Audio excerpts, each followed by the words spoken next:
पड़ाव भी आएगा, मैंने कभी सोचा नहीं था।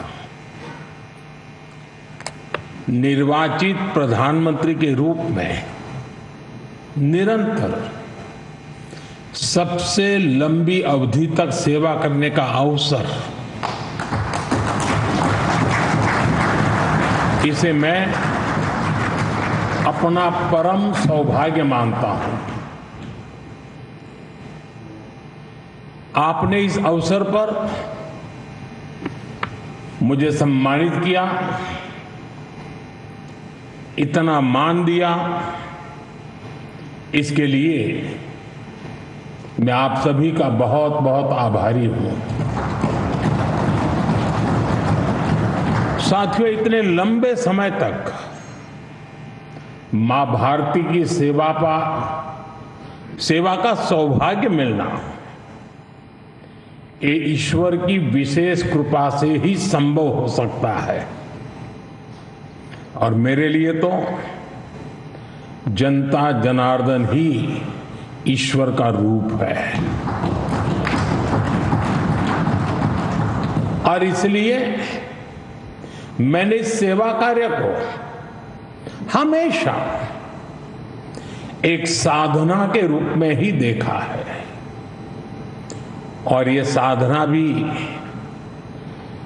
एकाकी नहीं रही है, ये एक सामूहिक यज्ञ है जिसमें आप सब ने और अनेकों साथियों ने कर्तव्य भाव से अपना योगदान दिया है।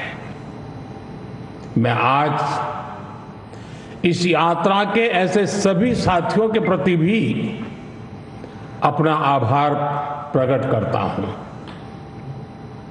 साथियों, इस अवसर पर एनडीए परिवार के सदस्यों ने एक रिजोल्यूशन भी पेश किया है।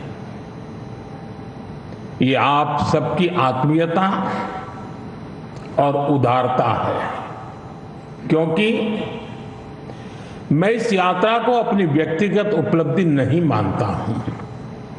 ये हर दृष्टिकोण से हम सबकी सामूहिक उपलब्धि है। ये एनडीए के हर घटक दल की एक समान उपलब्धि है।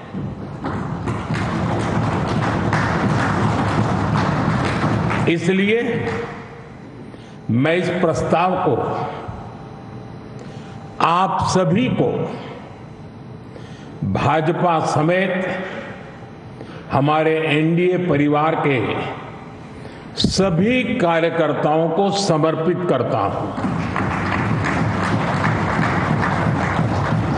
साथियों, भारत की जनता का निरक्षीर विवेक हमेशा अद्भुत रहा है।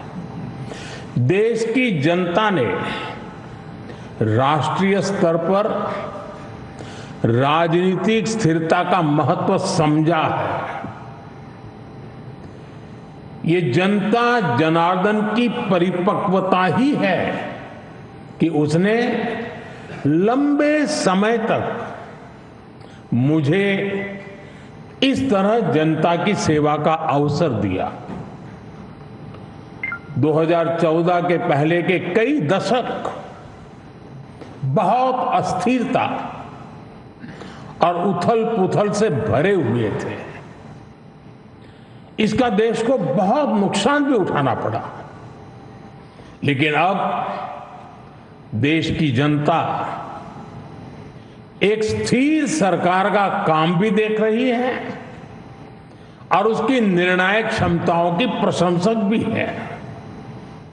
मैं आज देश की महान जनता को भी नमन करता हूं।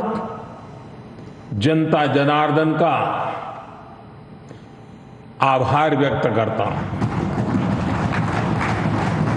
साथियों, साल 2014 में जब एनडीए की जीत हुई थी, तब मैंने कहा था कि आज देश के सामान्य मानवी में एक नई आशा का उदय हुआ है। इस आशा का, इस उम्मीद का संरक्षण हम सभी का बहुत बड़ा दायित्व था। देश के लोगों ने कांग्रेस के विश्वासघात के बाद अपना भरोसा हमें सौंपा था।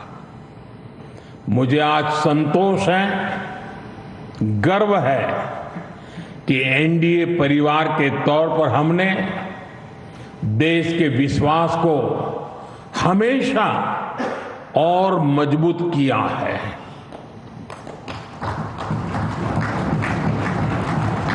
दो 2014 में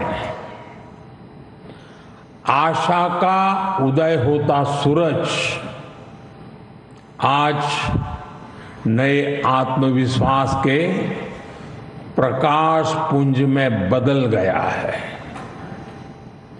भारत के लोगों ने पहली बार ये देखा है कि जब सही नीयत से सरकार चलती है तो तेज गति से विकास भी होता है। एनडीए सरकार के इन 12 वर्षों में 25 करोड़ से ज्यादा लोगों का गरीबी से बाहर निकलना ये दिखाता है कि हमारी नीतियां सही हैं, हमारी दिशा सही है। ये सफलता आज देश के हर उस व्यक्ति को एक भरोसा देती है कि एक न एक दिन उसका संघर्ष भी खत्म होगा, एक दिन उसके सपने भी पूरे होंगे। और मैं मानता हूं कल जो गरीब था आज जो न्यू मिडिल क्लास बना है उसे अब हमें पीछे नहीं होने देना है। इसलिए सरकार के नाते, जनप्रतिनिधि के नाते हमें दिन रात काम करना है, परिश्रम की पराकाष्ठा करनी है।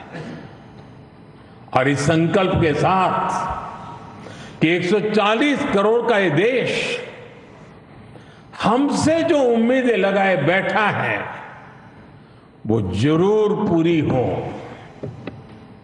भारत का युवा, भारत की नारी शक्ति, भारत का मध्यम वर्ग, भारत के किसान, सबकी आकांक्षाएं, उनकी एस्पिरेशंस हमें पूरी करनी है। आज देश का हर नागरिक विकसित भारत के सपने से भरा हुआ है। विकसित भारत का सपना अब किसी एक व्यक्ति का नहीं रहा, किसी सरकार का नहीं रहा, किसी दल का नहीं रहा। देश के जन जन का सपना बन चुका है, संकल्प बन चुका है। और इस सपने की पूर्ति के लिए हमें अपना हर पल समर्पित करना है। साथियों, एनडीए के 12 वर्षों की एक बड़ी सफलता ये भी है कि देश कांग्रेस के कुचक्र से आजाद हुआ है। कांग्रेस ने देश को लाचारगी, बेचारगी और हीन भावना के गर्त में गिरा दिया था। देश को यही एहसास कराया जाता था कि भारत में विकास धीरे धीरे ही होता है, भारत में तेज विकास संभव ही नहीं है। और बड़ी ही चतुराई से इस धीमी विकास को एक नाम दिया था, हिंदू ग्रोथ रेट। यानी कार्यशैली कांग्रेस की, दायित्व कांग्रेस का, विफलता कांग्रेस की, लेकिन कलंक देश की बड़ी हिंदू आबादी के नाम लगाया गया। जबकि असल में इस कुसंस्कृति का नाम होना चाहिए था कांग्रेस ग्रोथ रेट। इस कांग्रेस ग्रोथ रेट में ना गवर्नेंस थी, ना नीति, ना नियत और ना ही निर्णय। साथियों, पहली बार अटल जी के नेतृत्व में एनडीए सरकार आई, तब जाकर हमें एक झलक दिखी कि विकास में गति कैसे आती है। लेकिन दुर्भाग्य से 2004 में देश फिर से अस्थिरता के बवंडर में और कांग्रेस के शिकंजे में फंस गया। विकास तो दूर की बात है, देश को कांग्रेस ने एक के बाद एक हजारों करोड़ रुपए के घोटालों में घसीट दिया। साथियों, देश का भाग्य फिर तब बदला जब 2014 में एनडीए की सरकार बनी।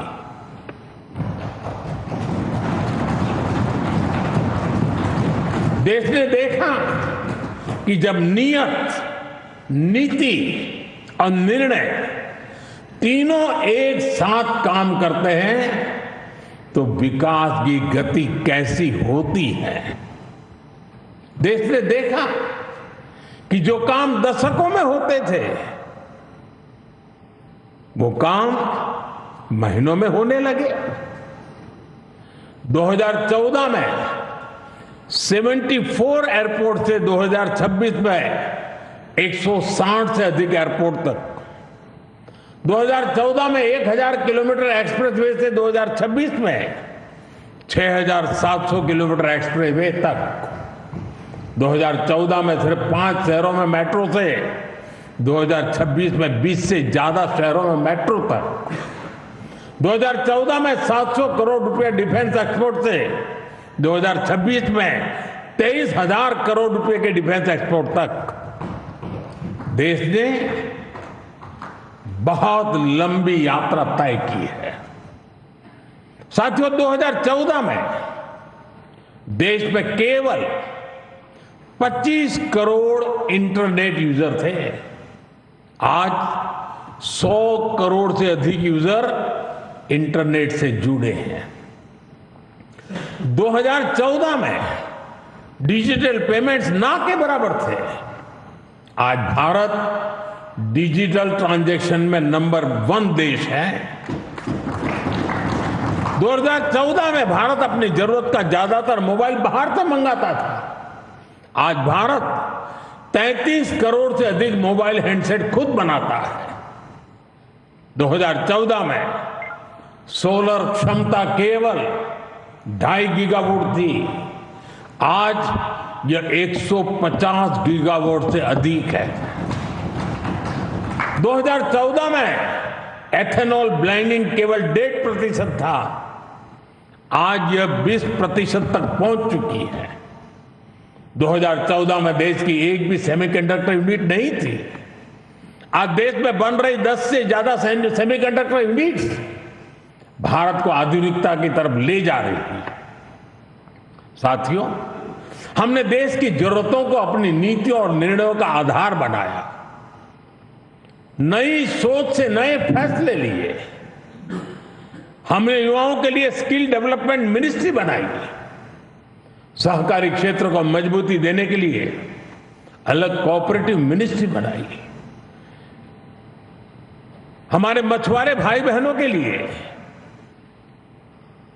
अलग फिशरीज मिनिस्ट्री बनाई। हमारा फोकस क्लियर था, विकास की इस दौड़ में कोई पीछे न छूटे। साथियों, हमने दिव्यांगजनों के लिए कानून बनाया। आदिवासियों के लिए जनमन जैसी योजनाएं शुरू की। पशुपालकों और मछुआरों को पहले किसान क्रेडिट कार्ड का लाभ नहीं मिलता था। हमने उन्हें भी सुविधा से जोड़ा। और इतना ही नहीं, हमारी सरकार ने रेहड़ी पटरी वालों को भी स्वनिधि क्रेडिट कार्ड की सुविधा दी।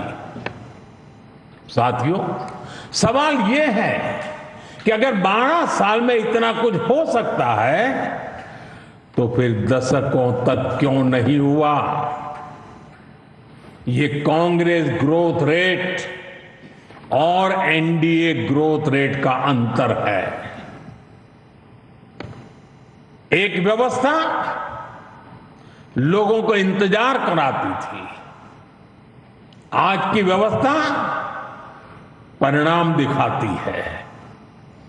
एक व्यवस्था काम अटकाती भटकाती थी, आज की व्यवस्था कहती है काम अभी होगा, समय पर होगा और बड़े पैमाने पर होगा। और इसलिए साथियों, 2014 से 2026 की कहानी केवल आंकड़ों की कहानी नहीं है, यह उस भारत की कहानी है जिसने पहली बार अपनी पूरी क्षमता के साथ दौड़ना शुरू किया है। वो भारत जो बड़े लक्ष्य तय कर रहा है और इन लक्ष्यों की प्राप्ति के लिए जी तोड़ मेहनत कर रहा है। साथियों, एनडीए के 12 वर्षों की उपलब्धियों की एक और विशेषता है, हमें ये उपलब्धियां वैश्विक अस्थिरता और अशांति के दौर में हासिल हुई है। एक स्थिर सरकार होने का लाभ क्या होता है, ये बार बार इस दौर ने साबित किया है। कोरोना के समय को हम कभी नहीं भूल सकते, जब हर तरफ हाहाकार मचा था, लेकिन भारत उस हालात को मुकाबला करते हुए भी सफलता से आगे बढ़ा। साथियों, दुनिया के बड़े बड़े देशों की अर्थव्यवस्थाएं संघर्ष कर रही है, तब भी 2025-26 में भारत ने 7.7% की ग्रोथ रेट हासिल की है।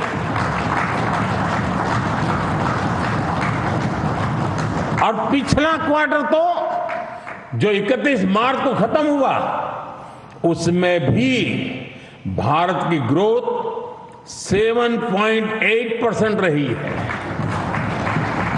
ये सफलता इतनी आसान नहीं है दोस्तों। हम फ्रेजाइल 5 के कटघरे से बाहर निकलकर आज दुनिया की तेज गति से आगे बढ़ने वाली अर्थव्यवस्था बन चुके हैं। साथियों, कल के विकसित भारत की गारंटी है आज का आकांक्षी भारत। आकांक्षी भारत के गर्भ में विकसित भारत पल रहा है। आज के भारत की आकांक्षाएं बड़ी हैं, सपने बड़े हैं, इसलिए उसके संकल्प और लक्ष्य भी उतने ही बड़े हैं। देश की इन आकांक्षाओं का वाहक हमारा मिडिल क्लास है, नियो मिडिल क्लास है। इसलिए हमारी सरकार मध्यम वर्ग के एस्पिरेशंस को पूरा करने में लगी है। मिडिल क्लास की ईज ऑफ लिविंग, उसकी क्वालिटी ऑफ लाइफ, उसके लिए नए अवसर और नई संभावनाएं हमने हर फ्रंट पर काम किया है। साथियों, 2014 से पहले मिडिल क्लास कानून की उलझनों का सबसे बड़ा शिकार हुआ करता था। जटिल टैक्स सिस्टम, आमदनी के सीमित स्रोत और टैक्स का बड़ा बोझ, खराब गवर्नेंस की मार, ये सब सामान्य मानवीय के लिए डेली लाइफ की चुनौती होती थी। लेकिन हमने मिडिल क्लास की परेशानियों को समझा, हमने मिडिल क्लास की आकांक्षाओं को समझा और इसलिए आज 12 लाख रुपए तक की आमदनी पूरी तरह से टैक्स फ्री है।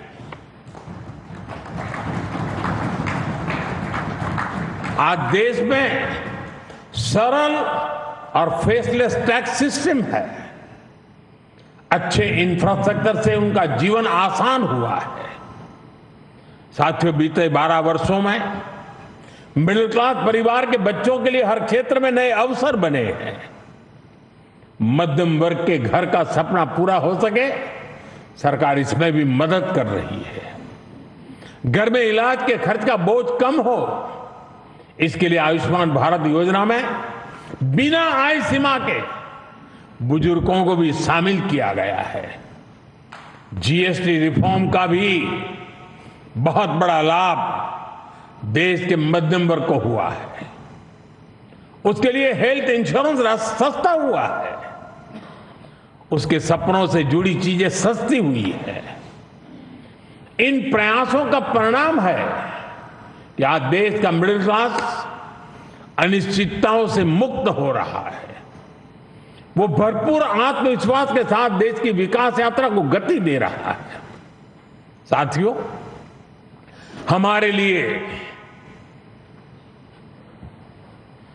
दल से हमेशा अगर बड़ा कुछ है तो हमारा देश है। दल से बड़ा देश है। और जब नेशन फर्स्ट, देश प्रथम की भावना से काम होता है तो कोई भी निर्णय कठिन नहीं होता। इसलिए ऐसे फैसले जिन्हें पहले असंभव समझा जाता था, जो देश के सुरक्षित भविष्य के लिए अनिवार्य थे, हमने बहुत ही सधे हुए तरीके से उन फैसलों को भी लिया। पहले सरकारें आर्टिकल 370 की बात करने से डरती थी। हमने उसे खत्म करके पूरे देश में एक संविधान लागू किया। पहले नॉर्थ ईस्ट से बम, बंदूक और ब्लॉकेट जाने का नाम नहीं लेते थे। हमने नॉर्थ ईस्ट में शांति भी लौटाई और स्थिरता भी लेकर आई। पहले भारत आतंक के हमलों के बाद चुपचाप दर्द सहता रहता था। हमने आतंकवादियों पर सर्जिकल स्ट्राइक की, एयर स्ट्राइक की। ऑपरेशन सिंदूर में दुनिया ने भारत का सामर्थ्य देखा। साथियों, पहले मान लिया गया था कि नक्सलवाद, माओवाद अब कभी नहीं खत्म होने वाले हैं, कभी खत्म हो ही नहीं सकते। हमने देश को नक्सलवाद, माओवाद के उस जहर से मुक्त करके दिखाया है। साथियों, महिलाओं को आरक्षण, 3 तलाक के खिलाफ कानून, सीएए का कानून, भारतीय न्याय संहिता, सैनिकों को 1 रैंक 1 पेंशन। एनडीए सरकार राष्ट्रहित में कोई भी काम करने से पीछे नहीं रही और हम सभी को इस बात पर गर्व है। मैं आज देश को फिर आश्वस्त करूंगा,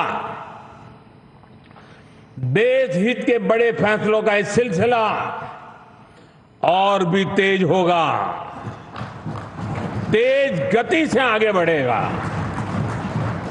साथियों, बीते 12 वर्षों में देश ने जो कुछ हासिल किया वो दुनिया देख रही है, लेकिन अब हमें अपनी दृष्टि आगे की ओर रखनी है। हमें 2047 के लक्ष्य को देखते हुए उस लक्ष्य को पूरा करने के लिए अपनी स्पीड को और बढ़ानी होगी। हमारा बेंचमार्क अब ये होना चाहिए कि बीते 12 वर्षों में जो स्पीड और स्केल हमारी रही है, उसको हम और अधिक बड़ा और व्यापक कैसे बना सके। आज ग्लोबल ग्रोथ में भारत की हिस्सेदारी लगातार बढ़ रही है। इसलिए भारत को अब ग्लोबल पैरामीटर्स, ग्लोबल कंपटीशन और ग्लोबल पर्सपेक्टिव देखना है। दुनिया भारत से सॉल्यूशन चाहती है। दुनिया भारत में वैश्विक सप्लाई चेन का एक भरोसेमंद पार्टनर देख रही है और हमें दुनिया की इन अपेक्षाओं पर खरा उतरकर दिखाना है। हमें ये समय गंवाना नहीं है। और मैं बार बार कहता हूं, यही समय है, सही समय है। सच में फ्यूचरिस्टिक टेक्नोलॉजी में खुद को श्रेष्ठ रखना है। हमें सिर्फ दुनिया जैसा नहीं करना, हमें दुनिया से एक कदम आगे रहना है। अब जैसे एनर्जी सिक्योरिटी है, बीते 12 वर्षों में हमने ऊर्जा में आत्मनिर्भरता के लिए अभूतपूर्व काम किया। मैंने लाल किले से समुद्र मंथन अभियान की घोषणा की थी। ये बहुत ही महत्वाकांक्षी मिशन है। बीते दिनों में ऑयल एंड गैस के एक्सप्लोरेशन को लेकर काफी पॉजिटिव खबरें आ रही हैं। यानी आने वाला समय अनेक संभावनाओं से भरा हुआ है और हमें हर संभावना का पूरा फायदा उठाना है। साथियों, अब हमें 500 गीगावाट रिन्यूएबल एनर्जी के टारगेट को जल्द से जल्द पूरा करना है। सोलर एनर्जी को लेकर तो काम तेजी से चल रहा है, लेकिन अब हमें न्यूक्लियर एनर्जी के लक्ष्यों को भी तेजी से हासिल करना है। अभी हमने दुनिया को दिखाया है कि Bharat fast breeder reactor technology में कितना आगे पहुंच गया है। ये टेक्नोलॉजी हमें न्यूक्लियर एनर्जी में आत्मनिर्भरता की तरफ ले जाएगी। इसी तरह ग्रीन हाइड्रोजन और ग्रीन अमोनिया के मामले में भारत बहुत तेजी से काम कर रहा है। आने वाले समय में ये टेक्नोलॉजी भारत को ग्लोबल ग्रीन एनर्जी मैप में सबसे प्रमुख बना पाएगी और ये नाम बनना पक्का है। साथियों, आज बड़े एक्सपर्ट्स भी का भी अनुभव है कि जिन देशों ने मैन्युफैक्चरिंग के पूरे इकोसिस्टम पर 80-90 के दशक में काम किया, उन्हें उसका फायदा इस सदी में मिलना शुरू हुआ। भारत ने 10-12 वर्ष पहले जिस इकोसिस्टम पर काम करना शुरू किया, उसका लाभ अब देश को मिलना शुरू हो गया। 2014, 15, 16 के कालखंड में जो बात नींव डाली गई, उसके फल अब दिखाई देने लगे हैं। भारत तेजी से दुनिया का मैन्युफैक्चरिंग पावर हाउस बनने की ओर आगे बढ़ रहा है। साथियों, energy, minerals, chip, battery storage, space, drone, data centers, quantum computing, artificial intelligence, ऐसे हर सेक्टर, हर टेक्नोलॉजी एक दूसरे से जुड़ी हुई है। ये एक दूसरे की पूरक है। भारत इनके लिए विदेशों पर निर्भर नहीं रह सकता, क्योंकि ये भारत की आर्थिक और स्ट्रेटेजिक हर प्रकार की सिक्योरिटी से जुड़े विषय है। और तभी भारत सेमीकंडक्टर इकोसिस्टम पर इतना फोकस कर रहा है, तभी क्रिटिकल मिनरल्स को लेकर मिशन बोर्ड पर काम चल रहा है। साथियों, शिपिंग सेक्टर में भारत आत्मनिर्भरता के नए लक्ष्यों के साथ आगे बढ़ रहा है। हम एक ऐसे फ्यूचर की तरफ बढ़ रहे हैं जहां हम मेड इन इंडिया शिप पर ट्रेड करेंगे और कंटेनर भी मेड इन इंडिया होंगे। शिप मेंटेनेंस और रिपेयर से लेकर स्क्रैपिंग तक की सर्विसेज भी भारत देगा। यही विजन हमारे एविएशन सेक्टर के लिए है। आज हम made in India transport aircraft बना रहे हैं। वो दिन दूर नहीं जब Bharat made in India civil aircraft भी बनाएगा।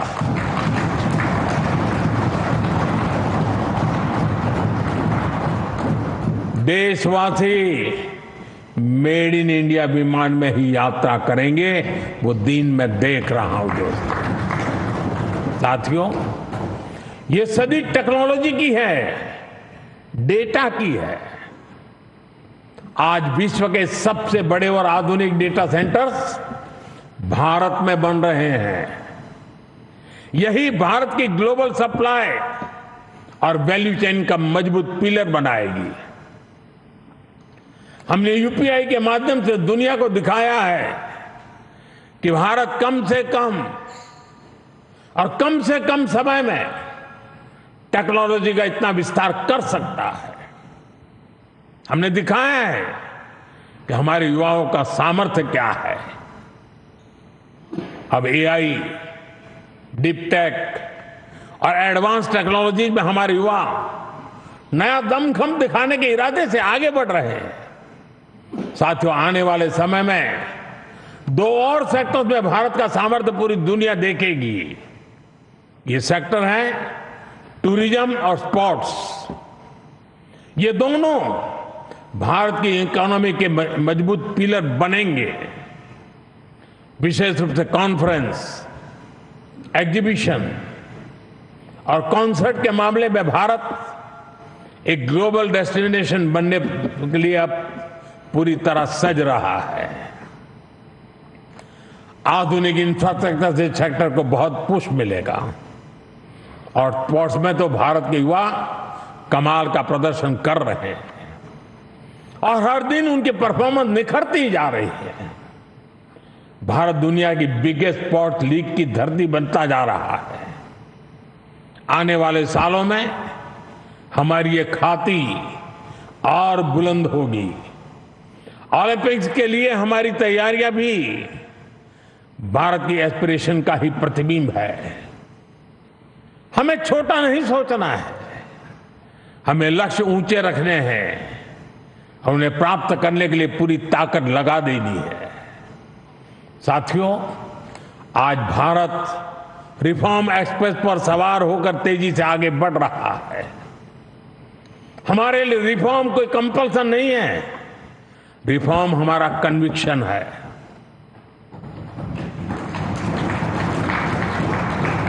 और देश भी निरंतर रिफॉर्म्स को सपोर्ट कर रहा है। साथियों, देशवासियों की सहभागिता की हमारी बहुत बड़ी शक्ति है। ये 12 वर्ष सरकार और समाज की सहभागिता का उत्सव मनाने वाले रहे हैं। बीते 12 वर्षों में मैंने जो भी सहयोग देश से मांगा, देशवासियों ने दिल खोल करके साथ दिया है। मैंने स्वच्छता का आग्रह किया तो पूरा देश निकल पड़ा। मैंने देश से डिजिटल पेमेंट अपनाने के लिए आह्वान किया तो भारत रियल टाइम ट्रांजैक्शन में दुनिया में सबसे आगे निकल गया। मैंने कोरोना महामारी के दौरान एकजुटता का, संयम का आग्रह किया तो देश ने एकजुट होकर उस महामारी का सामना किया।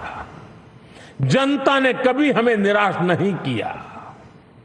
साथियों, आने वाले समय में भी इसी जन विश्वास और जन भागीदारी के साथ हमें आगे बढ़ना है। सबका साथ, सबका विकास, सबका विश्वास और सबका प्रयास, ये हमारा मंत्र रहा है। सबका प्रयास ही विकसित भारत के निर्माण की असली ऊर्जा है। हमें हर राज्य, हर शहर, हर गांव को जोड़ना है।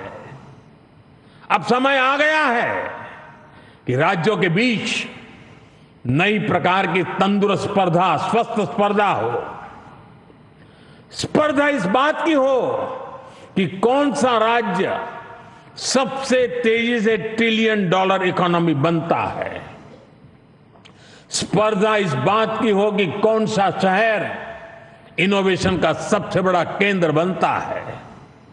स्पर्धा इस बात की हो कि कौन सा क्षेत्र रोजगार सृजन में सबसे आगे निकलता है। भारत की प्रगति राज्यों की ऐसी प्रगति से ही होने वाली है। आइए अगले दशक को उपलब्धियों के साथ साथ श्रेष्ठता का भी दशक बनाएं। आइए राजनीति की स्पर्धा से ऊपर उठकर विकास की स्पर्धा को राष्ट्रीय संस्कार बनाएं। 12 वर्षों की यात्रा उपलब्धियों की रही है। आने वाले वर्ष और भी नई सिद्धियों के होंगे, और भी बड़ी सिद्धियों के होंगे। इसी विश्वास के साथ आप सभी का मैं फिर से अंतःकरण पूर्वक आपके साथ सहयोग समर्थन के लिए आभार व्यक्त करता हूं।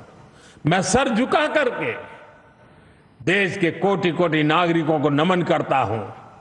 उनके आशीर्वाद ने हमें एक ऊर्जा दी है, शक्ति दी है, प्रेरणा दी है, प्रोत्साहन दिया है। ये जनता जनार्दन के चरणों में सर झुका करके प्रणाम करते हुए आइए एक नए विश्वास के साथ हर संकल्प को पूरा करने के सामर्थ्य को जुटाते हुए हम चल पड़े। देशवासियों के सपनों को हमारे संकल्प बनाए। हमारा पल पल देशवासियों के संकल्पों की साकार करने की यात्रा का अहम पड़ाव बनता चले। इसी इस भावना के साथ देशवासियों के ऊपर पूरा भरोसा करते हुए आओ निकल पड़े। बहुत बहुत धन्यवाद।